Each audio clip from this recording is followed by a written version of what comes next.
Ladies and gentlemen, and thanks for taking the rendezvous with us right here on Spectrum Television. It is the 8 p.m. bilingual newscast. Making news tonight, the Hongmeni building right here in the economic capital of Cameroon was on fire yesterday.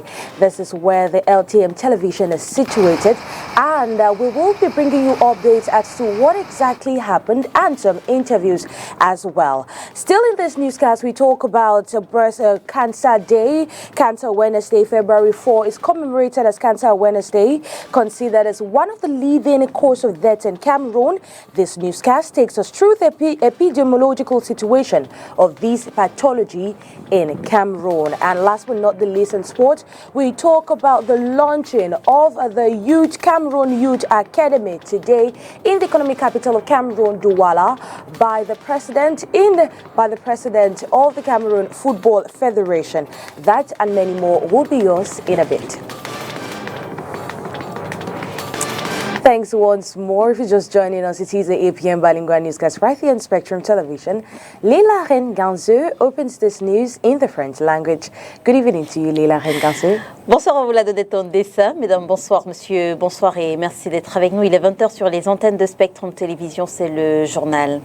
Bonne année 2023, monsieur le ministre. Le ministre de la Communication a reçu hier à Yaoundé les souhaits de bonne année des acteurs du paysage médiatique camerounais. René Emmanuel Sadi en a profité pour appeler à plus de responsabilité dans l'exercice de la profession. Olivier Bouzique. L'année 2022 n'a pas été de tout repos dans le paysage médiatique. Entre couverture des grandes compétitions sportives, construction, réhabilitation des infrastructures de communication, introduction d'un projet numérique pour protéger l'image du Cameroun sur la scène internationale, le ministère de la Communication a eu du pain sur la planche, à en croire le bilan du secrétaire général du MINCOM. L'occasion du début de toute année civile permet de marquer un temps d'arrêt aux uns et aux autres pour jeter un regard rétrospectif sur la période précédente afin d'évaluer le chemin parcouru, de dresser un bilan objectif de ce qui aura été réalisé, d'identifier les points de satisfaction, mais aussi, lorsque cela s'impose, de relever les aspects pour lesquels les résultats auront été moins probables. Pour le patron de la communication, les défis de l'année 2023 seront plus grands, marqués par l'augmentation du coût de la vie, les difficultés liées au fonctionnement de la presse, les élections sénatoriales entre autres. Emmanuel René Sadi a appelé les professionnels des médias à observer un comportement de maturité dans la couverture des processus électoraux. Dans un tel contexte, il devient plus impératif d'accélérer le processus de transmission au niveau hiérarchique compétent de l'avant-projet de loi 4 de la communication sociale destiné à se substituer à la loi numéro 90/052 du 19 décembre 1990, vieille de plus de 30 ans, et donc largement dépassée par rapport aux impératifs du moment. Une minute de silence a été observée en l'honneur de Martinez Zogo avant la phase de remise des vœux à laquelle on prépare personnel du MINCOM, représentants des médias publics, privés, directeurs de publications et autres acteurs du domaine de la communication. RTM et LTM ravagés par les flammes. Un incendie s'y est déclaré en effet hier. Les locaux de la Real Time Music et de la Love Tom and Mart TV situés à Bali ont été réduits en cendres. L'incendie s'est déclaré aux environs de 21h et a ravagé tout le dispositif de ces deux médias. Selon des journalistes de la chaîne, les flammes se sont déclarées après un retour de l'électricité et le feu s'est rapidement propagé dans tous les bureaux abritant les deux chaînes face à des sapeurs-pompiers presque impuissants.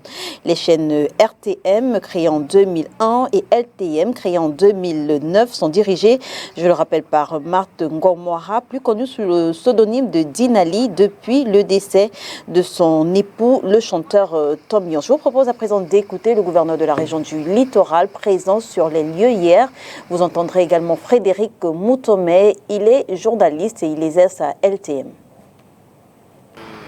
Je tiens quand même à dire que les sapeurs-pompiers sont intervenus et ont pu éteindre les flammes. Ce n'est pas tout le bâtiment qui a brûlé, mais c'est l'étage où étaient situés les bureaux de LTM Télévision.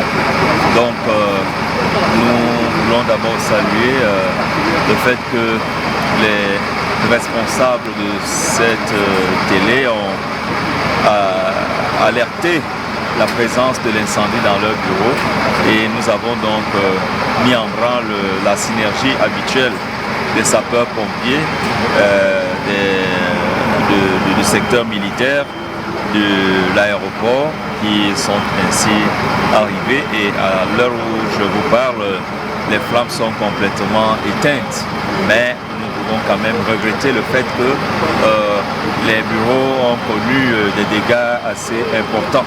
Nous voulons dire à Madame Dinali toute notre compassion par rapport à ce choc et qu'elle ne puisse pas baisser les bras. Donc c'est pour cela que nous sommes là. Il est difficile de dire ce qui s'est réellement passé. On n'avait pas le courant hier de 13h50 à 18h20 par là. Quand le courant est revenu, on est monté pour relancer le dispositif. Et 30 minutes après, un des collaborateurs m'a fait savoir qu'il y avait le feu dans l'une des pièces. Et lorsque nous sommes allés, on a justement vu qu'il y avait le feu, il y avait une épaisse fumée. On a appelé les éléments du Corps national sapeurs-pompiers qui sont arrivés, mais qui ont été impuissants face au feu. Ils ont laissé consumer une bonne partie avant finalement de l'attaquer avec l'appui des pompiers du port et ceux de l'aéroport de Douala. Qu'est-ce qui est parti? Il est difficile de pouvoir faire un bilan actuellement. Je sais qu'il y a beaucoup de choses qui ont brûlé, mais je ne peux pas encore me prononcer, ce serait un peu hâtif.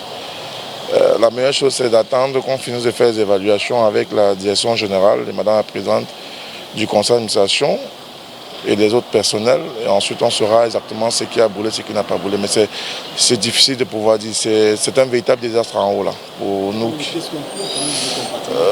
C'est compliqué de dire compartiment, parce que c'est des grands ensembles qui sont séparés par des cloisons. Bon, après, c'est compliqué de pouvoir dire qu'est-ce qui a brûlé, qu'est-ce qui n'a pas brûlé. Parlons du pourcentage. En termes de pourcentage, je peux dire qu'on est autour de 60% de dégâts. C'est une évaluation qui peut ne pas être très exacte. C'est simplement affreux parce qu'on est arrivé, c'était un bureau qui était en train de prendre feu. Mon copain et moi on se demandait comment on fait pour ne pas avoir là un camion avec une grosse propulsion. Il a essayé d'appeler en pensant que rapidement il y aurait peut-être une échelle de GT, qu'il y aurait quelque chose. Et non, rien. On est là, ça fait 2 heures. On n'a que nos yeux, nos larmes.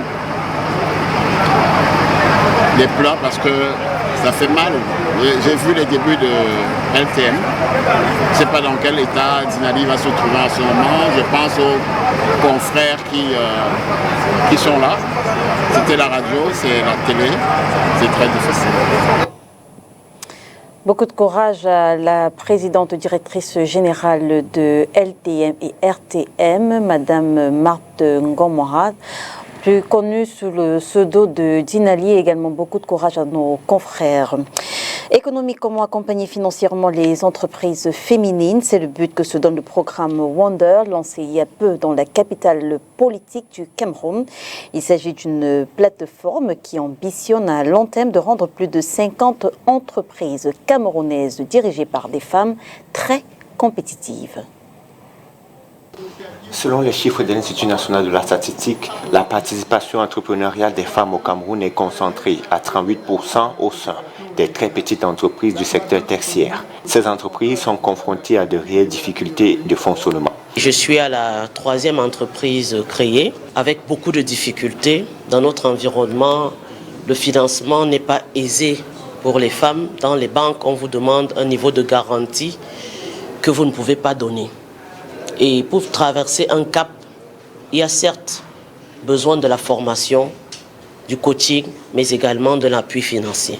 Le programme Wonder envisage d'inverser la tendance par l'amélioration de l'accès au financement des entreprises à fort potentiel. Ce programme d'accélération permet donc n'est-ce pas, de prendre ces entreprises, de les encadrer, de revoir un peu leur modèle économique pour peut-être le performer, l'améliorer, de voir ce dont ils ont besoin en termes peut-être de capacité technique, renforcement des capacités, des ressources humaines, naturellement aussi peut-être du financement, pour qu'elles puissent donc améliorer leur performance, n'est-ce pas, accroître leur profitabilité et peut-être même aller challenger les marchés à l'international. Ce programme continental est implémenté au Cameroun par la fondation E4Impact, DFN Center et bénéficie du soutien de la Banque africaine de développement. Nous voulons effectivement renforcer les capacités donc, des femmes entrepreneurs, n'est-ce pas, faciliter leur accès au financement et aussi travailler à améliorer les climats des affaires qui les empêchent effectivement de tirer des opportunités qui s'offrent à elles. En outre, 150 femmes entrepreneurs, dont 90 au Kenya et 60 au Cameroun, seront capacitées par des formations afin d'améliorer la productivité de leurs entreprises. Et suite à la hausse des prix des denrées alimentaires, le Fonds monétaire international revoit ses prévisions pour l'année 2023 au Cameroun.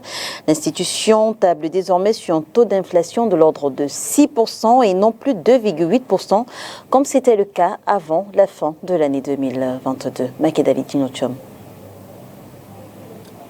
D'après le Fonds monétaire international FMI, le taux d'inflation au Cameroun en 2023 pourrait être de 6%. C'est ce que ressort d'un communiqué publié le 30 janvier dernier, relayé par le journal en ligne Ecomatin. Ce taux sera en hausse par rapport aux prévisions faites avant la fin de l'année 2022 par le FMI et le gouvernement camerounais.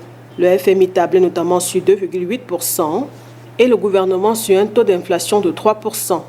Au lendemain de la visite d'une délégation du FMI à Yaoundé en janvier 2023, celle-ci a revu ses projections en indiquant que la hausse du taux d'inflation pourrait être la conséquence de l'augmentation des prix des produits alimentaires suite à l'accroissement des coûts d'importation et des pressions sur l'offre intérieure. Quoi qu'il en soit, le FMI estime que la croissance économique au Cameroun reste résiliente. L'objectif le plus important est la croissance économique du pays, une croissance tirée par le secteur privé. Et comment créer l'espace budgétaire pour les dépenses productives pour arriver à une croissance inclusive et résiliente. La croissance économique du Cameroun reste résiliente. La croissance était toujours positive en 2021 et 2022. Et pour 2023, on attend aussi une croissance positive. Une croissance économique qui pourrait passer de 3,4% en 2022 à 4,3% en 2023, selon l'institution monétaire. We talk a very interesting story. Despite being an economic booster, bike riding is still a profession looked down on by many inhabitants. Talking to some bike riders here in the economic capital of Cameroon, Douala, we came to realize that there exists a stern relationship between these bike riders and their customers. How does this work? Well, this report tells us more. Ever since its introduction in Cameroon, commercial bikes have been an economic booster and a major means of road transport in Cameroon. But however, owners and riders of these two-wheel motor vehicles are still downgraded by those who use their services. Déjà, pour moi, le domaine de moto-taxi, to me, in regards to respect, customers do not respect us. Clients respect roadside vendors more than us commercial bike riders. Why? Because they have the concept that we are rebels and wild, but that is not who we are. So now, the thing that still keeps us with customers is because they haven't found a faster way of transport. Because if they found another way, they wouldn't even take us because they don't just respect us. Yes, some do, but on a scale of 100, 80% respect bike riders. Not all who take a bike do that for the right reasons, as commercial bike riders complain of numerous attacks from customers. I've experienced attacks from clients. But my bike wasn't stolen. Rather, I was robbed of my properties. It was at the seaport. It hasn't been up to 3 weeks. Yes, it was on a Saturday at 10 a.m. Passengers, on the other hand, frown at the dishonest and dating nature of some commercial bike riders. My encounter with commercial bike riders hasn't been all rosy. Most times, when you propose a price and you get to your destination, he will complain of change, and he will take more than the agreed price. Sometimes they don't even give us our change. Some are not clean. That's what annoys. Some are good. When you explain your problem, they will execute it without any hesitation. The creation of an Uber-like motor taxi service is an initiative applauded by some users as they prefer it to non-organized commercial bike riding. Mais en termes de sécurité, je fais plus confiance. I prefer working with enterprises who offer biking services because I noticed public bike riders are arrogant, boastful, and do not respect security rules. Ils étaient arrogants, orgueilleux, irrespectueux. Regardless of all this, the biking sector keeps growing as many youths use this as a source of livelihood.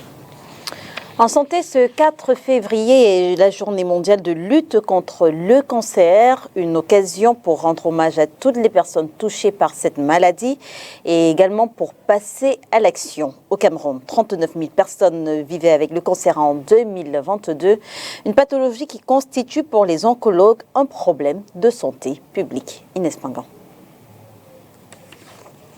En 2022, au moins 39 000 Camerounais vivaient avec le cancer. Les adultes sont les plus touchés, avec plus de 15 000 nouveaux cas chez les plus de 15 ans. Les oncologues estiment qu'il constitue un problème de santé publique. Le cancer du sein reste le premier type de cancer au Cameroun et les spécialistes expliquent que la raison se cache derrière le dépistage tardif des malades. Le cancer du col de l'utérus est aussi très répandu au Cameroun. Bien qu'il soit évitable, le taux de prévalence du cancer du col de l'utérus est en augmentation parce que les femmes ne font pas les dépistages de routine et sont réfractaires au vaccin. Ce cancer commence comme une liaison précancéreuse qui prend en moyenne 10 ans pour devenir un cancer à part entière et peut être identifié que lors d'un dépistage. Le vaccin contre le papillome humain, virus à l'origine du cancer du col de l'utérus, est disponible gratuitement au Cameroun par le biais du ministère de la Santé publique pour les jeunes filles de 9 à 14 ans en raison de 3 doses. Un autre cancer ciblé par le vaccin au Cameroun est celui du foie. En 2005, l'État introduit dans le programme élargi de vaccination pour les enfants de 0 à 29 mois le vaccin contre l'hépatite virale B. Il faut savoir que l'hépatite virale B évolue vers l'hépatite chronique et vers le cancer du foie. Bien que le gouvernement camerounais subventionne la prise en charge du cancer, les coûts élevés demeurent une barrière majeure à l'accès au traitement pour une majorité de Camerounais. Toujours en santé, parlons du cœur. Est-il possible d'éviter les maladies liées au cœur? Comment entretenir et conserver son cœur en bonne santé? Des questions qu'on ne se pose pas toujours, mais un cardiologue y répond tout de même. Le médecin est clair. Pour entretenir son cœur, il faut éviter les ennemis de ce dernier. Ceux-ci peuvent se retrouver dans nos habitudes et attitudes quotidiennes. C'est-à-dire l'hypertension artérielle, le diabète, le mauvais cholestérol, le tabagisme, la sédentarité. Donc pour avoir un cœur en bonne santé, il faut avoir une alimentation équilibrée, c'est-à-dire diminuer le sel, le sucre et le gras, avoir une alimentation riche en légumes, en fruits, avoir une alimentation pauvre en alcool. On recommande maximum 1 verre de vin chez la femme et 2 verres de vin chez l'homme. 0 tabac. Il y a également une notion qui est importante, c'est le tabagisme passif. Lorsqu'on reste à côté des personnes qui fument, ça peut être également délétère pour le non-fumeur. À côté de ce que nous consommons, il faut tenir compte de l'aspect psychique et physique. Vraiment, le stress également a été reconnu comme un facteur de risque important. Il va falloir vraiment pouvoir lutter contre ce stress-là. Avoir une activité physique régulière, c'est-à-dire 30 minutes de sport 5 fois par semaine ou encore 1 heure 3 fois par jour. L'on n'a cesse de le dire, prévenir vaut mieux que guérir. À quel moment faut-il donc consulter? On doit consulter à chaque fois qu'on devient essoufflé. Si habituellement on montait 4 étages sans souci et que du jour au lendemain au 2e étage on est essoufflé, il faut consulter. À chaque fois qu'on a mal à la poitrine, au repos ou à l'effort, il faut consulter. À chaque fois qu'on sent son cœur battre vite, c'est-à-dire qu'on a des palpitations, il faut consulter. À chaque fois qu'on perd connaissance ou on a la sensation qu'on va perdre connaissance, il faut consulter. À chaque fois qu'on a les pieds qui gonflent de manière unilatérale, lorsque c'est une jambe, mais quand même quand c'est les 2 jambes, il faut consulter. Il faut également consulter lorsqu'on a mal à la tête, lorsqu'on a des vertiges, lorsqu'on a des oreilles qui bourdonnent à coups-faines. Il faut consulter. Il constitue les signes et symptômes cardiovasculaires. Et puisqu'on vous a sous la main, docteur, dites-nous comment faire la différence entre une crise cardiaque et un AVC. La crise cardiaque intéresse le cœur. Le nom scientifique, c'est infarctus du myocarde. C'est lié à une obstruction, un arrêt de conduction du véhicule du sang dans le cœur. Ça va aboutir à une crise cardiaque qui va se manifester par une douleur thoracique intense qui va irradier, monter vers la mâchoire ou encore vers le bras gauche pour les formes typiques. Et l'AVC, c'est l'interruption brutale de la circulation du cerveau. Donc, crise cardiaque, c'est le cœur. AVC, c'est le cerveau. Dans le cerveau, on a 2 types d'AVC. L'AVC ischémique, lorsque il y a une interruption liée à une obstruction par un caillot de sang, une plaque d'athérome, du coup le terrain en aval n'est plus perfusé, on va arriver à une souffrance cérébrale qui va être traduite soit par une aphasie, lorsqu'on arrête de parler, la parole ne sort pas, ou une paralysie d'un côté du corps, ou encore des vertiges. Et on peut maintenant avoir un AVC hémorragique lorsque c'est un vaisseau, une artère cérébrale qui se perce, et là le sang aussi va inonder le cerveau et la zone en dessous ne sera pas vascularisée. On va assister aux mêmes symptômes que pour l'AVC ischémique. Et le maître mot, c'est de dire d'aller directement consulter parce que la prise en charge d'un AVC dépend du type d'AVC. C'est pour ça que lorsque vous arrivez à l'hôpital, on vous demande avant toute chose de faire un scanner. Parce que les médicaments qu'on prescrit pour l'AVC ischémique est contre-indiqué pour l'AVC hémorragique. Et cliniquement, on peut difficilement faire la différence entre un AVC hémorragique et un AVC ischémique. La différence est claire. Les 2 organes différents, mais les mécanismes peuvent être identiques liés à l'athérosclérose. Et la journée mondiale de la lèpre est traditionnellement organisée le dernier week-end du mois de janvier. La lèpre, une maladie ancestrale causée par une bactérie peu contagieuse et dont on peut guérir. Inès Pangan. Elle déforme certes le physique et est très handicapante, mais c'est une maladie peu contagieuse. L'agent infectieux responsable de la lèpre est une bactérie proche de l'agent responsable de la tuberculose. Le mode de transmission est encore mal connu et les chercheurs disent que la lèpre semble être transmise par des gouttelettes d'origine nasale lors de contacts étroits et fréquents avec des personnes infectées et non traitées. La transmission se fait également au contact de plaies cutanées par l'intermédiaire d'objets souillés, à savoir linge, natte ou oreiller. Le bacille de la pathologie se multiplie très lentement. La période d'incubation est de 5 ans en moyenne, mais les symptômes peuvent parfois apparaître après 20 ans. Ce mal provoque des lésions cutanées nerveuses. Sans traitement, elles progressent et deviennent permanentes, touchant la peau, les nerfs, les membres et les yeux. La méthode pour arriver à bout de la maladie sur 6 ou 12 mois, préconisée par l'Organisation mondiale de la santé depuis 1981, permet de guérir et d'éviter les invalidités s'il est administré précocement. En 2019, plus de 200 000 nouveaux cas de lèpre sont enregistrés dans le monde. And sports, the 2022-2023 season of the Cameroon Youth Football League has been officially launched today by the President Atou Jampi at the Reunification Stadium here in the economic capital of Cameroon, Douala, in the company of the President of Fecafoot, Samuel Eto'o, and other national team managers. For this competition, which includes the under-15 and under-17 category, there are some new changes with over 800 teams in competition. Well, let's listen to the first Vice President of the Cameroon Football League, Mr. Michel Kaham, tell us more. The championship of this season. So we are going to do in 3 phases: departmental, regional, and then the national one. So we're going to be playing 3 phases.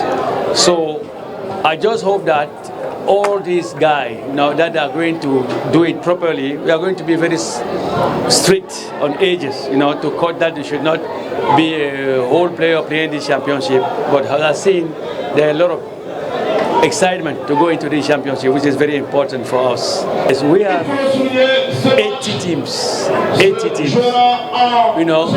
dispatched in 50 departments. You see, 80 teams. No, 800. 800 teams, 800 teams who is going to play into the 50 department. So we are 50 up to 58 who are really registered to play the championship this season. Sure, since we are going to use young players who are going to school, you see, for us it's very important because it's important for us and for the new executive, the president of Samuel Eto'o, so that all youngsters should go to school first because they are on the age to go to school. So when you are under 15, 13, 14 years, you should go to school first and then play football after. That's why our connection with FENASCO is very good, because we are going to control the schooling operation and then football also, which what we want youth to go through. 2 games were played earlier today. That is Tiof Jita Humanitarian Academy and Jeunesse Sport, the New Town. They opened this year's Cameroon National League, Youth League, with Humanitarian Academy carrying the day, thanks to a 4th-minute goal by Chimbo Jr. Well, later by 4 p.m., we saw Dauphine Sports Academy Center share sports with Real Academy, the New Bell. Well, let's listen to some of these players and find out about their experiences after today. Because winning this match has put us in front of so many teams, which prove that we can make it. So we want to prove that this our club can go higher and make Samuel to know that we can have players represent our country. Our performance was due to our training, seriousness in all our trainings, and we perform what our coach told us last training. So put it in place today to make our victory successful. We have to struggle to make our mind to know how to place, look at the goalkeeper, his position, and place the ball where he cannot meet it. So that's what we have to work on in our next training. I'm so glad that the coach gave me courage to